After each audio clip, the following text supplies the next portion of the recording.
ആ ഈ കാട്ടിനൊന്ന് കെട്ടിക്ക സലീമേ, ഞാൻ കെട്ടിയ ഉറക്കൂല. 7 മണിന്റെ ഫ്ലൈറ്റ് അല്ലേ? ആ മൂത്തുമാനം കൊണ്ട് ഞാൻ പോയാലോ സെറീനാത്ത? റസാക്കാനെ നോക്കിയൊന്നും നടക്കൂല. അജ്ജി കഴിഞ്ഞ് മടങ്ങുന്നവരുടെ നല്ല ക്യൂ ഉണ്ടാവും. റസാക്കാനോട് എയർപോർട്ടിലെത്താൻ ഞാൻ വിളിച്ചു പറഞ്ഞോളാം. ഈ വായ മുടിക്ക സലീമേ, എന്റെ മോന്റെ മുഖം കാണാണ്ട് ഞാൻ ഈ വീട്ടിൽ നിന്ന് ഇറങ്ങുകയെ നല്ല കാര്യായി. വിമാനം ഇതല്ലെങ്കിലേ വേറെ വരും. നീ ഞാൻ പൊക്കോട്ടെ. ഓ എല്ലാം എടുത്തു വെച്ചോ സലീമേ? റസാക്ക വരാതെ മോളിൽ നിന്ന് ഇറങ്ങില്ലെന്ന് വാശി പിടിച്ചിരിക്കുക മുത്തുമ്മ. ഇതും കൂടി വെച്ചോ. ഇങ്ങനെ നടക്കണോണ്ട് റസാക്കയുടെ പോക്കറ്റ് കാലിയാവണത് മാത്രം മെച്ചുള്ളൂ. വേറെ വല്ലവരായിരുന്നെങ്കിൽ നാട്ടിലിപ്പോ എന്തൊക്കെ ഉണ്ടാക്കിയാനെ. ഒരു വീട് പണിയാൻ തുടങ്ങിയിട്ട് ഇപ്പൊ കൊല്ലത്രയായി. അടുത്ത മഴക്കാലത്തിന് മുമ്പ് വാർപ്പ് തീർക്കുന്ന ഉപ്പ ആ പറഞ്ഞിട്ടുണ്ടല്ലോ. നീ മിണ്ടാണ്ടിരിക്കെ. അങ്ങനെ ഇപ്പൊ 8 മഴക്കാലം കഴിഞ്ഞു പോയത്, എന്നിട്ട് വാർപ്പ് തീർന്നോ? ഒക്കെ ഉണ്ടാവും സെറീന. തൊട്ടതിനും പിടിച്ചതിനും ഓനെ കുറ്റപ്പെടുത്താതിരുന്നാ മതി. ഉമ്മ പോണ നേരായിട്ടും എന്നെ കുറിച്ചുള്ള പരാതികൾ വായിച്ചു തീർന്നില്ലേ സെറീന? അന്നെ കുറിച്ച് ആർക്കാടാ പരാതി? ഓള് സ്നേഹം കൊണ്ട് പറയുന്നല്ലേ. അതെ അതെ, പക്ഷെ ഇവള് സ്നേഹം കണക്കാക്കണത് കമ്പിയുടെയും സിമെന്റിന്റെയും മണലിന്റെയും കണക്കനുസരിച്ചാ. ഓരോ പണിയിൽ നിന്നെടുത്ത് 1 ലോഡ് മണലിറക്കിയ ഇവക്ക് ഞാൻ 1 ലോഡ് സ്നേഹം ഇറക്കി കൊടുത്തു എന്നർത്ഥം അല്ലേ സെറീന?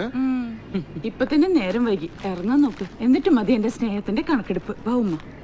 ചെന്ന ഉടനെ ദാമോദരൻ ഡോക്ടറെ കാണണം. BP ഷുഗറും ഒക്കെ ചെക്ക് ചെയ്യണം. വാ.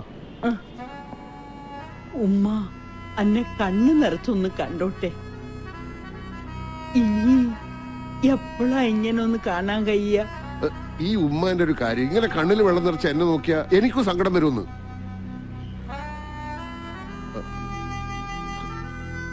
വന്നേ.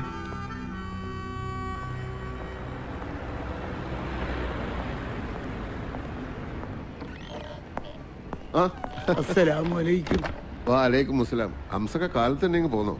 എന്തായി മോനെ? ഞാൻ ഇന്നും എംബസിയിലേക്ക് പോകുന്നുണ്ട്. വേഗം ശരിയാവും. ആ സ്പോൺസർ ഓനെ ചതിച്ചതാ. ഓനെ ആരും പറ്റിക്കൂല. അതിപ്പോ എനിക്കും ഹംസക്കും അറിയാം, നിയമത്തിന് അറിയില്ലല്ലോ. 30 കൊല്ലം ഇവിടെ കിടന്ന് ഞാൻ നയിച്ചിട്ടും ഒരു നേർഗതി ഇല്ലാതെ വന്നപ്പോഴാ ഓനെ കൂടി വിസ അയച്ച് വരുത്തിയത്.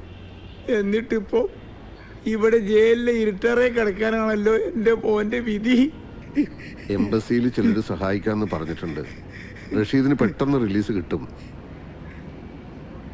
ഒരുപാട് ഓടി നടക്കണതല്ലേ, ചെലവുണ്ടാവും. എന്റെ കയ്യില് ഇതേ ഉള്ളൂ. ഇതിനൊക്കെ കാശ് മേടിച്ചിരുന്നെങ്കിൽ ഞാനിപ്പോ ഇവിടുത്തെ ഷെയ്ക്ക് ആയേനെ. കയ്യിൽ വെച്ചോളൂ. ഹംസക്കൊക്കെ കുടിക്കാൻ എന്തെങ്കിലും കൊടുക്ക്. വേണ്ട റസാക്കെ, വിശപ്പോ എന്താവോ ഒന്നും ഇല്ലാണ്ടായിക്കണ്. സ്റ്റോക്ക് എല്ലാം തീരാറായി. കഴിഞ്ഞ തവണ ഇറക്കിയതിന്റെ പേയ്മെന്റ് കൊടുക്കാനുണ്ട്. കൊടുക്കാടോ. താൻ 100 റിയാലിന്റെ റീചാർജ് കൂപ്പൺ എടുക്ക്. കടയിലെ കാര്യം നോക്കാണ്ട് റസാക്ക് ഇങ്ങനെ നടന്നാൽ ശരിയാവില്ല കേട്ടോ. ബത്തേലെ കടയുടെ കാര്യം അറിയാലോ, അതുപോലെ ഇതും പൂട്ടിപ്പോണ്ടെന്ന് നോക്കൂ.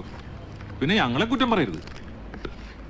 നാട്ടുകാരുടെ കാര്യത്തിനായാലും ഇവിടുന്ന് കിട്ടിയാലേ ചെലവാക്കാനുണ്ടാവും.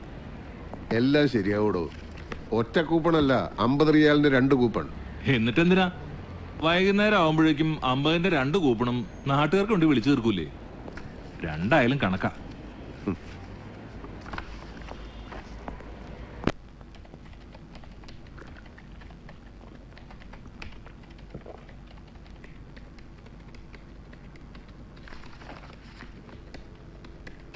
എങ്ങനുണ്ട്? എന്തൊക്കെയാ അജിത്ത് ഈ എഴുതി വെച്ചിരിക്കുന്നത്? ഞാൻ പറഞ്ഞ വാർത്തയാണോ ഇത്? ഇതൊരുമാതിരി ഡിറ്റക്റ്റീവ് നോവൽ വായിക്കുന്ന പോലെ ഉണ്ടല്ലോ. ഇത്തിരി പൊടിപ്പും തൊങ്ങൽ വെച്ച് പൊലിപ്പിച്ചില്ലെങ്കിലേ വാർത്ത വായിക്കാനൊന്നും ആളെ കിട്ടില്ല റസാഖെ. യഥാർത്ഥ ജീവിതത്തിന് വായനക്കാരില്ലടോ. മനസ്സിലായി. കഥയും നോവൽ എഴുതി തോറ്റുപോയവരാ ജേർണലിസ്റ്റ് ആവുന്നത് എന്ന് പറയുന്നത് സത്യ. എന്തിനാ അജിത്തെ നിങ്ങളുടെ സംശയവും ഭാവനയും വെച്ച് ഈ പാവങ്ങളുടെ ജീവിതം ഇട്ടിങ്ങനെ തട്ടിക്കളിക്കുന്നത്? സ്പോൺസറെ തല്ലിയതിന്റെ പേരിൽ അറസ്റ്റിലായ ചേർത്തലക്കാരൻ സുരേന്ദ്രനെ പറ്റി വന്ന വാർത്തയിലെ സ്പോൺസറുടെ ഭാര്യയുമായി സുരേന്ദ്രന് ബന്ധമുണ്ടായിരുന്നോ എന്ന സംശയമാണ് വഴക്കിലെത്തിയത് എന്ന് നിങ്ങൾ എഴുതിയില്ലേ? ഒടുവിൽ അത് എവിടം വരെ എത്തിയെന്നറിയാമോ? അതോ നിങ്ങൾക്കത് നിസ്സാരം. സുരേന്ദ്രൻ ശിക്ഷ കഴിഞ്ഞ് നാട്ടിലെത്തിയാലും ഭാര്യയുടെ കൂടെ ജീവിക്കാൻ കഴിയില്ല. ഭാര്യ പോയി. That's interesting. പക്ഷേ സുരേന്ദ്രൻ ജയിലിൽ നിന്ന് ഇറങ്ങുന്ന ദിവസം മാത്രമേ ആ സ്റ്റോറിക്ക് നിലനിൽപ്പുള്ളൂ. 10 മിനിറ്റിൽ കൂടുതൽ ഞാനിവിടെ ഇരുന്നാൽ താൻ എന്നെയും ഒരു കോളം വാർത്തയാക്കി മാറ്റും. അതിനു മുമ്പ് ഞാൻ ഇറങ്ങ. നിക്ക്, ഒരു പുതിയ ന്യൂസ് ഉണ്ട്. കൊടുക്കുന്നതിന് മുമ്പ് തന്നെ ഒന്ന് കാണിക്കാന്ന് വിചാരിച്ചു. ബുറൈദയിൽ ഒരു അറബിയുടെ വീട്ടിലെ ഗദ്ദാമയാ. അവിടുന്ന് കുറെ പണവും സ്വർണവും മോഷ്ടിച്ച് 2 ദിവസം മുമ്പ് ചാടിപ്പോയി എന്നാണ് വാർത്ത. വല്ല പരിചയമുണ്ടോ നോക്കിക്കേ. അശ്വതി അറിയോ? ഇല്ല. വെണ്ണതോൽക്കുമുടലിൽ സുഗന്ധിയാ വെണ്ണ തേച്ച് നിൽക്കും ഒരു ടിപ്പിക്കൽ മലയാളി പെണ്ണ്. മോഷ്ടിച്ച് കടന്നു കളഞ്ഞാണെന്ന് കണ്ടാ പറയൂ. മരുഭൂമിയുടെ സ്വഭാവം മാറണതും മനുഷ്യന്മാരുടെ മനസ്സ് മാറണതും ആർക്കെങ്കിലും കണക്കൂട്ടി പറയാൻ പറ്റുമോ അജിത്തെ? അത് ശരിയാ. പേരും പാസ്പോർട്ടിലെ ഡീറ്റെയിൽസും മാത്രം വെച്ച് ഒരു സ്റ്റോറിക്കുള്ള സ്കോപ്പ് ഇല്ല. കുറച്ചുകൂടി ഇൻഫർമേഷൻ കളക്ട് ചെയ്യണം. താനൊന്ന് ശ്രമിച്ചു നോക്കട്ടെ. എന്തായാലും താൻ സ്വന്തമായി കഥയുണ്ടാക്കി ഇതും ഡിറ്റക്റ്റീവ് നോവലാക്കണ്ട. കഥയേക്കാൾ വിചിത്രമായ ജീവിതം ഉണ്ടാവും നമ്മൾ അറിയാത്ത പല മനുഷ്യർക്കും.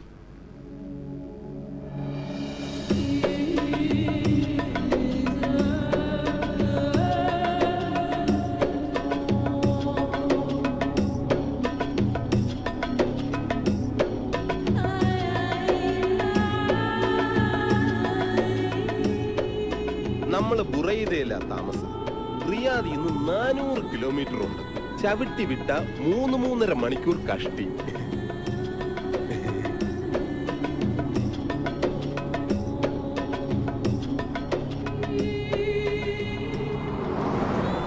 പെങ്ങള് കാഴ്ചയൊക്കെ ശരിക്കും കണ്ടോ? അറബിയുടെ വില്ലേന്റെ അകത്ത് കയറിയാ പിന്നെ പുറം ലോകം കാണുന്നത് തിരിച്ച് എയർപോർട്ടിൽ പോകുമ്പോഴാവും. പെങ്ങൾക്ക് വിശക്കുന്നുണ്ടാവുമല്ലേ? 1.5 ദിവസം എയർപോർട്ടിൽ ഇരുന്നതല്ലേ? സാരില്ല.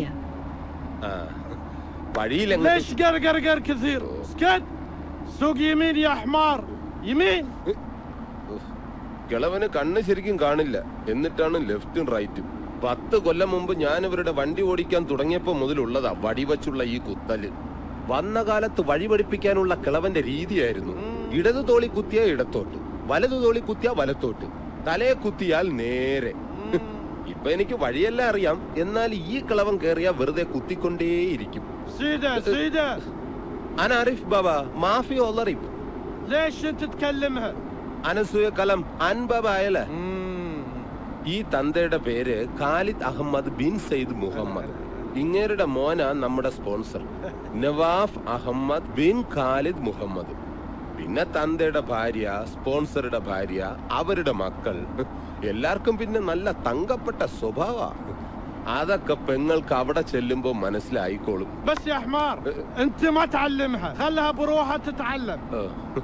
ഞാനൊന്നും പറയണ്ട, ഇനി പെങ്ങളെല്ലാം താനേ പഠിച്ചോളൂന്ന്. എനിക്കൊരാഗ്രഹം കൂടിയുണ്ട് പെങ്ങളെ.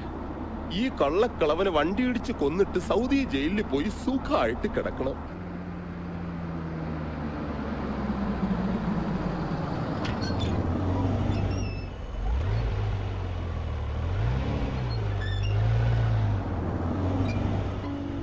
ഇതാണ് വീട്.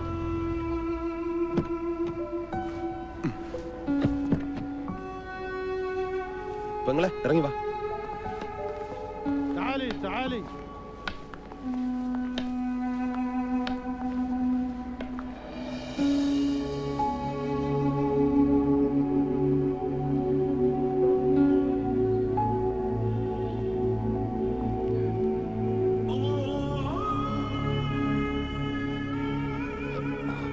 ഇതാ നമ്മുടെ സ്പോൺസർ ബാബ ഹാദി ഗദ്ദാമ. جيب الجواز. جواز باسبورت. പാസ്പോർട്ട് കൊടുക്കാൻ.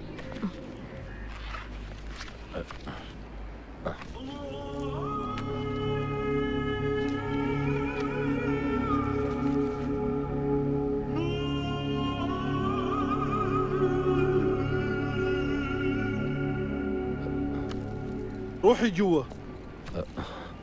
അകത്തോട്ട് പൊക്കോളാൻ. നേരെ ചെന്നിട്ട് ലെഫ്റ്റ്. ശരി.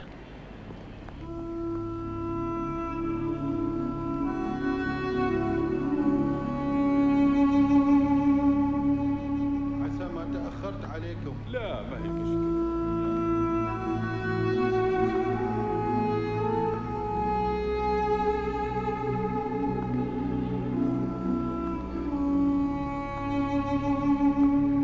ليش حيرانة؟ تعالي تعالي.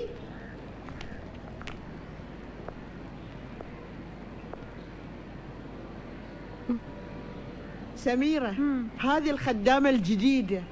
ايش اسمك؟ قولي لي ايش اسمك؟ Your name. أشوتي. اسمها أشوتي. فاطمة، عندنا خدامة لأعمال المطبخ، انت عليك باقي شغل البيت. انت تربين الأولاد كمان. فاطمة، هذه خدامة من البارية جديدة، أبغاش تعلمينها كل شغل البيت، فهمتي؟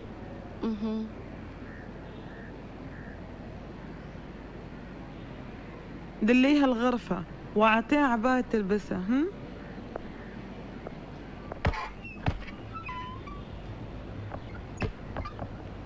هالي هذه غرفتي.